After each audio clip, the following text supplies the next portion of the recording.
How are you? Oh, I'm great. I'm great. Tired a little bit. But... So, yeah, you've had a busy couple weeks. Absolutely. So tell us about the experience. First of all, you won here in Rochester, right? Correct. So that was last year. So I ran for Miss Minnesota from Miss Rochester last year. And unfortunately, the pageant closed this year. So I had to give up my title. And I actually ran up in the Twin Cities because I'm going to school up there. So I was representing technically the Stillwater area, but Rochester at heart. And then I competed for Miss Minnesota and then Miss America. So nuts. Tell us about the moment that you realized you won Miss Minnesota. Gosh, I can't even put into words the emotions. I think I felt, a little bit of relief, a little bit of maybe fear and uncertainty. But there had just been so much effort and time and energy put into that moment. And so really I was just overwhelmed. That's really all I can say. I hit the ground. There's a video on Facebook, and I get embarrassed every time because I just don't know what to do with myself and collapse in joy. Yes, absolutely. So from there you go to Atlantic City. How long were you there? I was there for 2 weeks. 2 weeks. We're gonna get an EAS alarm system right now. It's gonna cut into our interview. Adventures. This is ridiculous. Test for all of Minnesota beginning at 7:34 a.m. and ending at 7:49. So we'll just wait till this is over. I think it's part of living in Minnesota, though, right? What? Yeah. The weather is just ever changing. This concludes a test of the emergency alert system. This is all. Oh, test. just It's a a test. test. Oh, boo.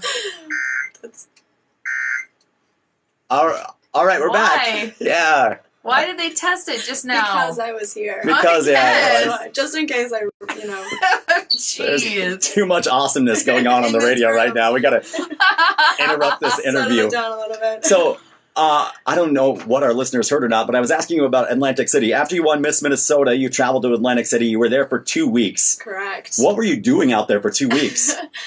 Just a lot of different things. I mean, so as part of the Miss America organization, service is a really big part of the organization. So we spent just some time in the community, sort of serving the community at local homeless shelters and food shelves, which was really cool, as well as just making appearances at businesses and then rehearsing, because to get a 2-hour show to run smoothly on live television is a lot harder than it looks, and there are a lot of moving parts kind of to perfect before we get to that moment. So I know you played a round of golf. You got pampered a little bit at a spa out there. And Yes. there was a parade of shoes, right? Correct. There is a parade called the Show Me Your Shoes Parade that they do every year, which I had never seen, so I didn't know exactly what to expect, but you get to dress up in a theme related to your state and then decorate a pair of shoes specifically for that, and generally, they're not walkable shoes. Yours were awesome.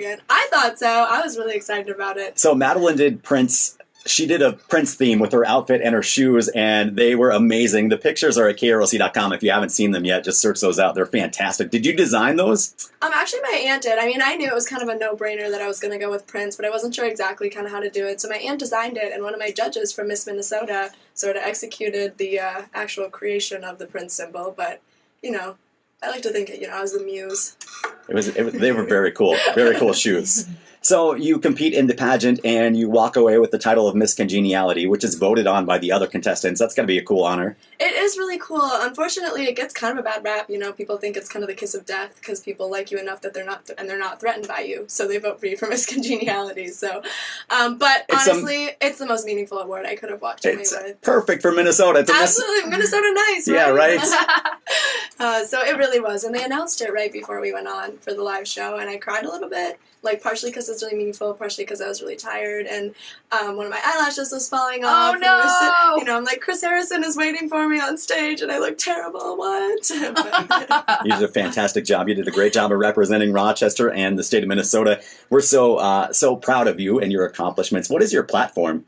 My platform is called the Arts Project, and it focuses kind of on 2 different things. First is arts education and sort of exposure to the arts for youth that they aren't getting anymore because of the lack of funding, and also just community engagement, taking your passions and getting in the community and actually trying to make a difference instead of looking to outside powers to solve them for you. So very cool. Kind of all-encompassing, I guess. Get involved. Get active. Absolutely. So is there a secret to the pageant wave? A perfect pageant wave? Troy. Sorry. I feel like you kind of already have it down. I Is it good? It's perfect. All right. Excellent. And one other question that people wanted to know about, did you have to deal with any pageant moms? Because you hear about them. Okay, your face says it all there. Luckily, luckily, Miss America has made a rule now that you can't have anyone backstage during the pageants, which I think is a really beautiful thing because, you know, you kind of get to know the real girls instead of the entire team behind them, and people, you know, get to actually be themselves. And so, I mean, in my days, I have seen a few pageant moms, especially I think in the teen program, but luckily, Miss America was pretty uneventful. So you'll represent the state of Minnesota for the next year. Correct, until June.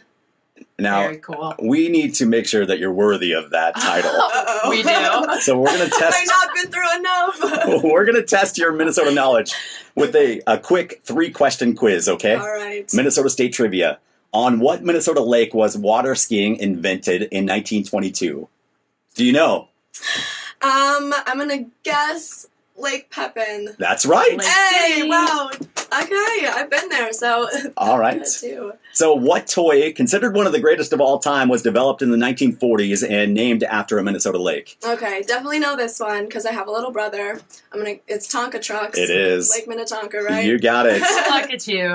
And your final question, 100 million pounds of what Minnesota-made lunch meat were shipped to the Allied troops during World War II? Easy. It's gotta be Spam. Excellent. You are worthy of the title of Miss Minnesota. She Finally. kicked my butt at Rochester Celebrity Night. I was just like so bummed out. Oh, Family Family Feud. Feud. That was all the team. It wasn't me. So if you don't know Madeline, she is a super sweet lady, super smart, and you are definitely driven with your platform. You're going to do some great things over the next year. Where can people follow you online?